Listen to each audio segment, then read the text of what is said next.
Okay, off we go. From Mount Fuji Station, we're heading to Narita Airport for our final stop, Sapporo.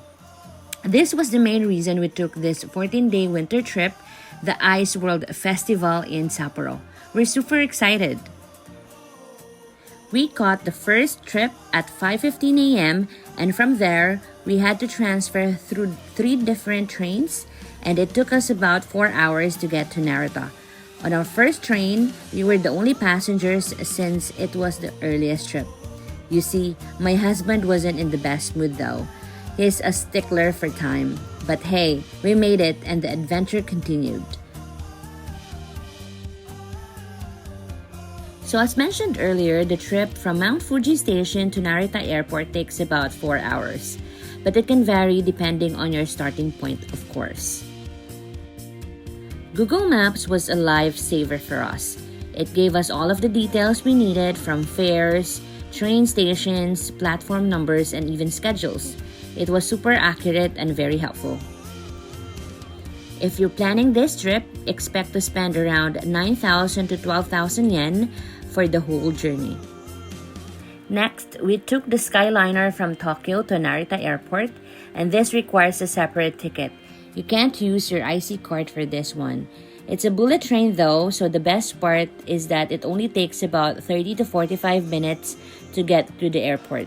Super convenient. One of the things I really love about Japan is how organized everything is. Even in the train stations, at first, it feels overwhelming because there are so many signs, instructions, and directions. But here's my tip. Don't overthink it. Just breathe, read the signs, and follow the platforms. It's actually very easy to navigate once you relax.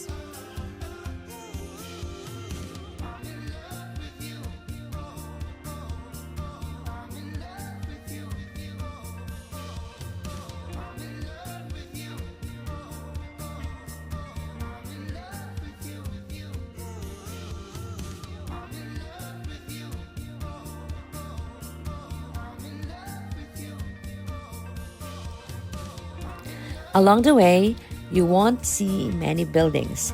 It's mostly bushes, trees, and open space. But that made it a really nice moment for me to reflect.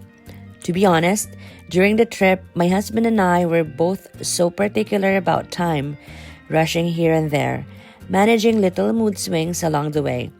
But that's a part of traveling as a couple, and at the end of the day, it was all worth it.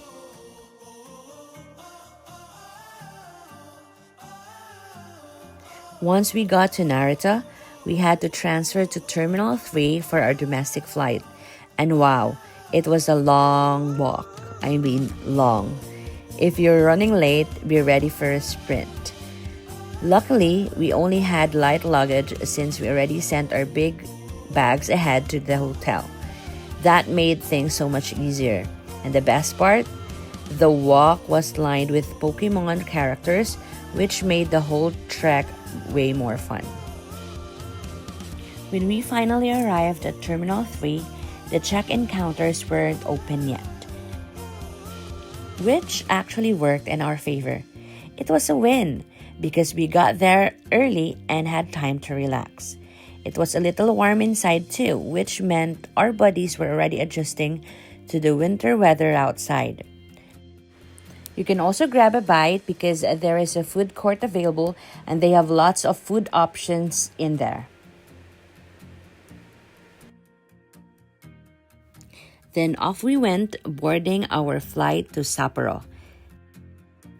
We were so excited because the main highlight of our trip was waiting for us, the Ice World Festival. This was actually the biggest reason we traveled to Japan in winter. We purposely scheduled it as the last stop so it would feel like the perfect conclusion for our trip. This time, my husband was already in a great mood, relieved that we made it on time. Yay!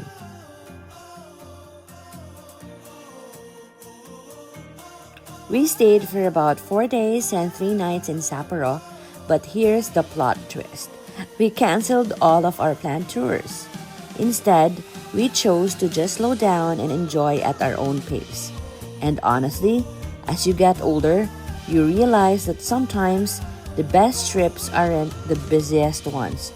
It's when you give yourself a space to breathe, to wonder, and just to be in the moment. Welcome to Hokkaido.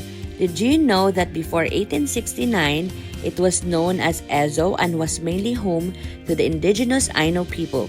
It only became officially part of Japan after the Meiji Restoration. From the airport, we took a bus going to the city center. The fare was pretty manageable and the ride itself only took a few minutes. Now here's where it gets funny. We actually got off the wrong stop. Haha. But honestly, it wasn't stressful at all. Getting lost became part of the adventure. We ended up taking a long walk to find the correct train station that would bring us to our hotel. And you know what? It was a nice way to start our Sapporo journey because sometimes the best memories happen when things don't go as planned. So we finally arrived at the station near our hotel, and surprised, the first thing we had to do was climb this really tall set of stairs. Luckily, we only had a few bags with us. What we didn't realize during that time was the train station was actually connected to our hotel and we could have just taken the elevator. Anyway, lesson learned. But here's the best part. The hotel turned out to be inside the same building as Sapporo's newest mall, a total jackpot.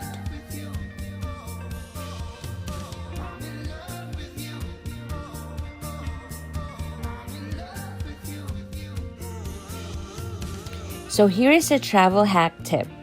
One of my favorite services in Japan is luggage forwarding. Instead of carrying big, heavy suitcases with you every time you travel, you can ship them directly to your hotel. The cost is almost the same as paying for a prepaid baggage on a flight, and the peace of mind is priceless. Highly recommending trying it.